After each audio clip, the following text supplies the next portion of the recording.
2 নম্বর হচ্ছে দুর্গ, যেটা হচ্ছে হুসুন।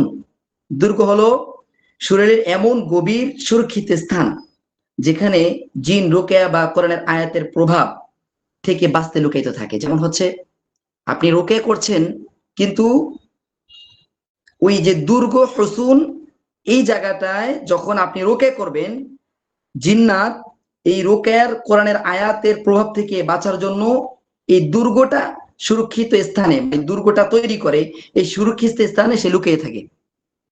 ঠিক আছে, এটা হলো এই দুর্গটা বা হুসুন, যেটা এটা হলো যেমন একদম মূল পয়েন্ট গুলোতে, একেবারে শরীরের মূল অঙ্গগুলোর ভিতরে, যেমন ব্রেন, লিভার, এর আশপাশে, বিশেষ করে আঙ্গুলের যে মগজ আছে না, মগজ যেটা মজ্জা বলা হয় বা বিভিন্ন বিষয় বলা হয়, এরকম প্রত্যেকটা মগজের ভিতরে, মজ্জার ভিতরে এই জায়গাগুলোতে হুসুনের গিট তৈরি করে যখন তেলাওয়াত করা হয়, কিন্তু তেলাওয়াতের প্রভাব তার উপরে বিস্তার করে না, কারণ সেই জায়গায় গিট মেরে বসে থাকে।